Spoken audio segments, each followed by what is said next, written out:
स्वागत है आप सभी का गायत्री विद्या मंदिर साचोर की ऑनलाइन क्लासेस में। हम लोग बात कर रहे थे 12th बायोलॉजी के चैप्टर नंबर 22 की, और इस चैप्टर में हमारा डिस्कशन चल रहा था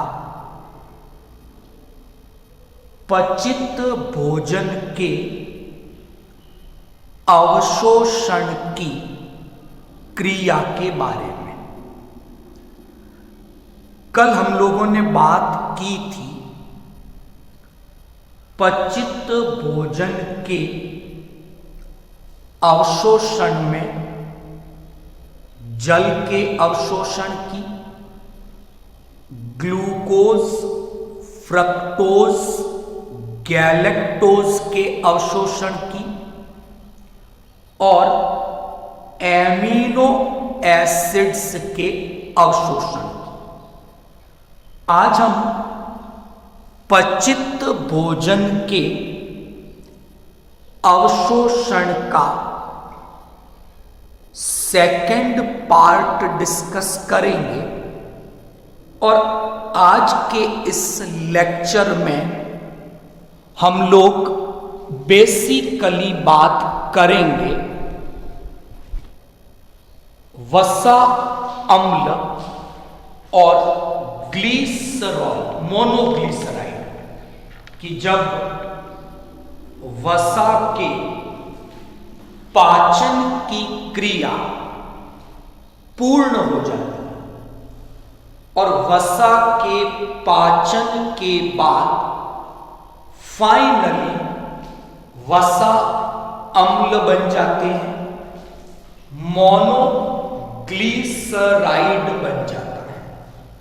तो किस प्रकार आहार नाल में वसा अम्लों और मोनोग्लिसराइड इनके अवशोषण की क्रिया होती है, आज हम इस पर चर्चा करेंगे।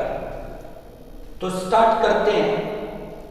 एक पहली बात जो नोट करने वाली है कि अवशोषण के बाद वसा अम्ल, मोनोग्लिसराइड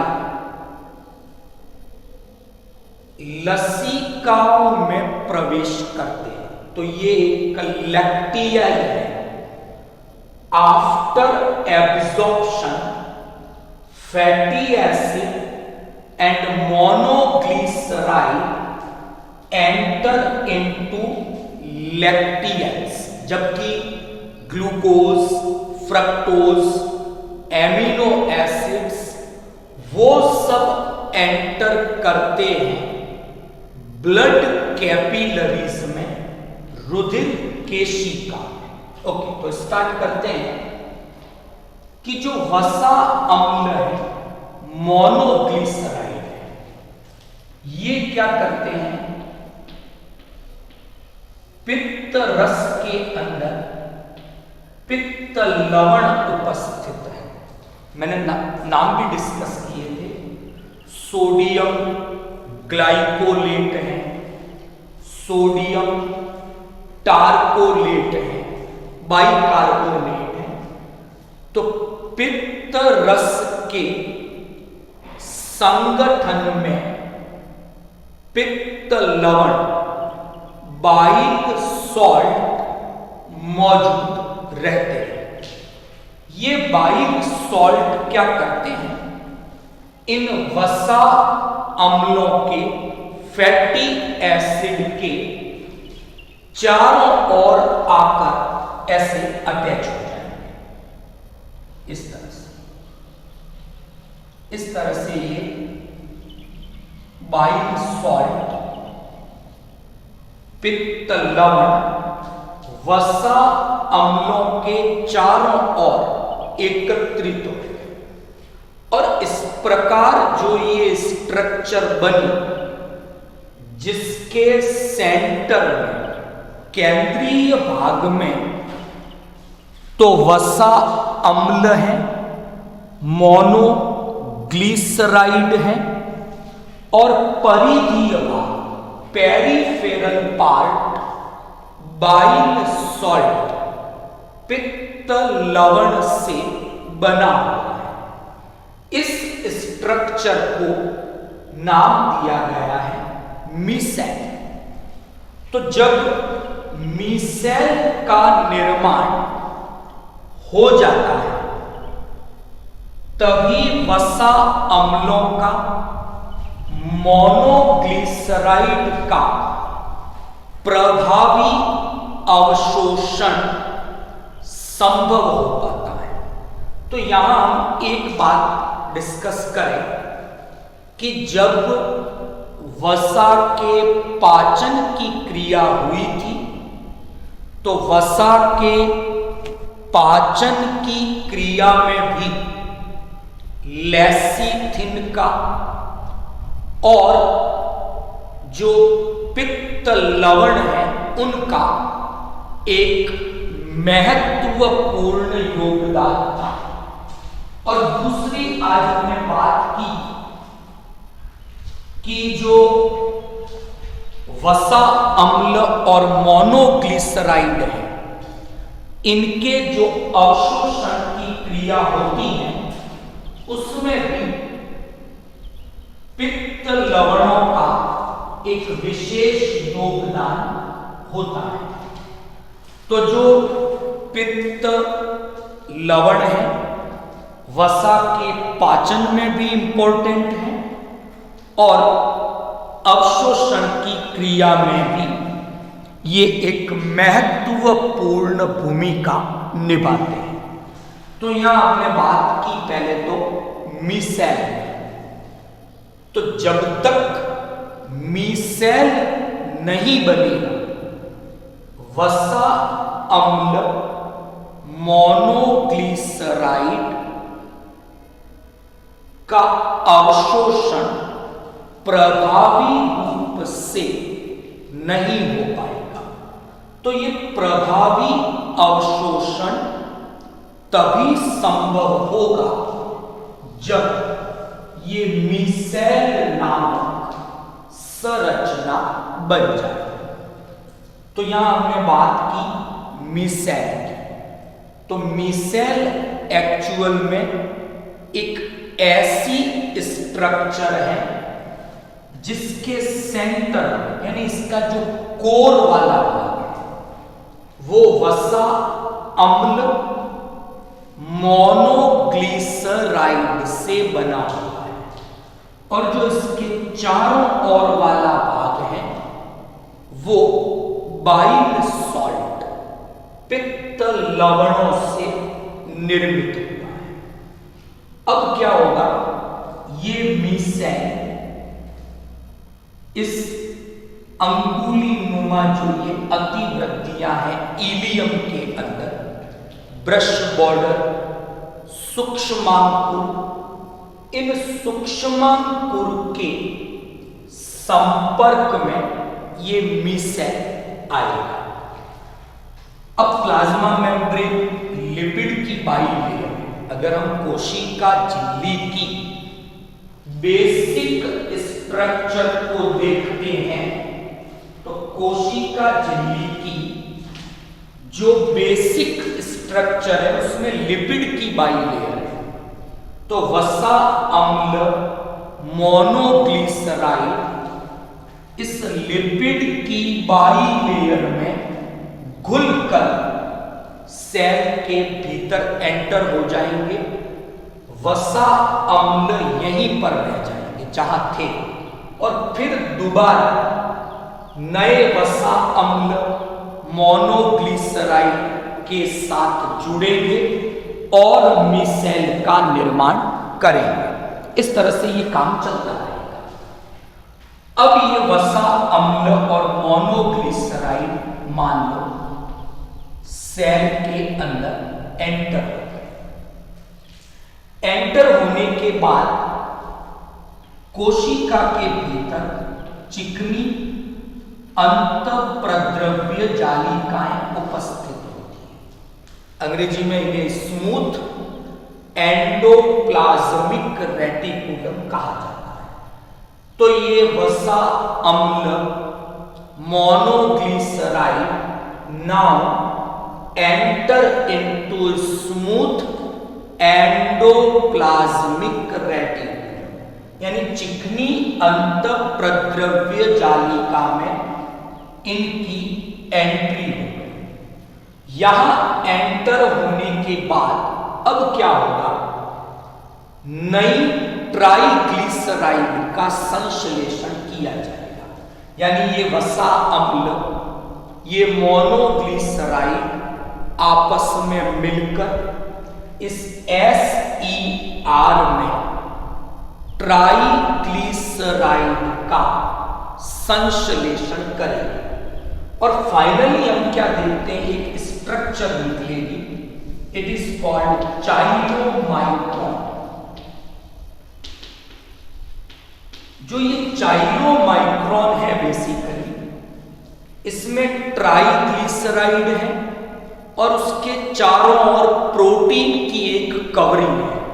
तो जो चाइलोमाइक्रॉन्स चिकनी अंतःप्रद्रव्य जालिकाओं में बने, ये बेसिकली ट्राइग्लिसराइड है और उसके चारों ओर प्रोटीन का एक आवरण है।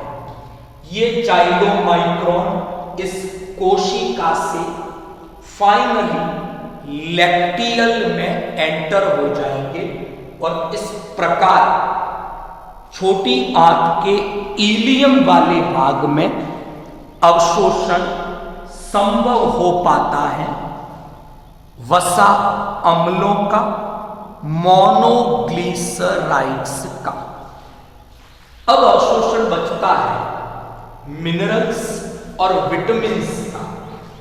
तो विटामिन का अवशोषण मुख्य रूप से कॉलोन में होता है। तो वहां पर कुछ ऐसे फैक्टर हैं, ऐसे रिसेप्टर्स होते हैं जो विटामिन के अवशोषण में इंपॉर्टेंट कंट्रीब्यूशन देते हैं। हमने बात की थी जब स्टमक आमाशय डिस्कस किया था, तो वहां हमने बात की थी ऑक्सिंटिक कोशिकाओं की, और उसमें हमने बताया था कि ऑक्सिंटिक कोशिकाओं से HCl तो रिलीज होता ही है, उसके साथ साथ एक CIF कैस्टल इंट्रिंसिक फैक्टर मुक्त किया जाता है। तो ये जो CIF है, कैस्टल इंट्रिंसिक फैक्टर, ये विटामिन B12, विटामिन B12 है, उसके अवशोषण में अपनी भूमिका निभाएगा। तो इसी प्रकार कॉलोन में और भी कुछ फैक्टर्स हैं जो विभिन्न विटामिन्स के अवशोषण में अपना योगदान देते हैं। तो ये हमने डिस्कस किया पचित भोजन के अवशोषण के बारे में। तो बेसिकली हम क्या चीज देखते हैं कि जल का अवशोषण आमाशय में भी थोड़ी मात्रा में होगा, इलियम में भी होगा, और थोड़ी मात्रा में कॉलोन के अंदर भी जल के अवशोषण की क्रिया होगी। और उसके साथ क्या बात जुड़ी हुई थी, जल का अवशोषण ऑस्मोसिस, परासरण की क्रिया द्वारा होता है। और वहां हमने चैनल भी आपको बताया, एक्वापोरिन 1 जो चैनल है वो जल के अवशोषण की क्रिया के लिए उत्तरदायी होते हैं। एक चीज। नंबर 2, ग्लूकोज का एमिनो एसिड्स का, इन दोनों का अवशोषण द्वितीयक सक्रिय परिवहन द्वारा हुआ, सेकेंडरी एक्टिव ट्रांसपोर्ट। और वहां हमने बात की थी सोडियम ग्लूकोज ट्रांसपोर्टर की और सोडियम एमिनो एसिड ट्रांसपोर्टर की। तो वहां हम बात कर रहे थे सिम्पोर्टर की। तो सोडियम के साथ ग्लूकोज का या फिर सोडियम के साथ एमिनो एसिड का अवशोषण द्वितीयक सक्रिय परिवहन द्वारा होता है। तीसरी बात हमने की थी फ्रक्टोज की। फ्रक्टोज का अवशोषण सामान्य विसरण की क्रिया द्वारा बिना ऊर्जा के ये प्रक्रिया होती है। और आज वसा अम्ल और मोनोग्लिसराइड के लिए बात की मिसेल के निर्माण की और किस प्रकार निष्क्रिय विधि द्वारा, पैसिव ट्रांसपोर्ट द्वारा इन अणुओं का अवशोषण होता है। क्लियर? तो यहां तक आपको ये सब जानकारी समझ में आई। तो इन दो भागों में पचित भोजन के अवशोषण का पार्ट फर्स्ट हमने कल डिस्कस किया, पार्ट सेकंड हमने आज डिस्कस किया। कल हम लोग बात करेंगे अब अवशोषण के बाद एक क्रिया होगी, उसे हम स्वांगीकरण के नाम से जानते हैं। अंग्रेजी में इसे एसिमिलेशन कहा जाता है। एक्चुअल में एसिमिलेशन पाचन का यानी डाइजेशन का अपोजिट है। तो जो स्वांगीकरण होगा कल बात करेंगे उसके बारे में कि किस प्रकार ये जो सरल इकाई अणु है वो दोबारा जटिल अणुओं का निर्माण कैसे करेंगे और वो क्रिया कहां पर होगी। और फिर एक इजेशन की बात करेंगे, किस प्रकार अपशिष्ट जो बच गया है जिसका पाचन नहीं हुआ वो वेस्ट शरीर से बाहर कैसे मुक्त किया जाएगा। तो कल इस पे बात करेंगे। फिर हम लोग डिस्कस करेंगे लाल ग्रंथियों के बारे में, लीवर यकृत के बारे में और पैनक्रियास अग्नाशय के बारे में। ये तीन प्रमुख ग्रंथियां हैं जो हमारी आहार नाल के साथ संबंधित है और पाचन तंत्र के निर्माण में अपना योगदान देती है। वीडियो को लाइक और शेयर करें। आपकी कोई प्रॉब्लम है कमेंट बॉक्स में कमेंट कर सकते हैं। Thank you all of you.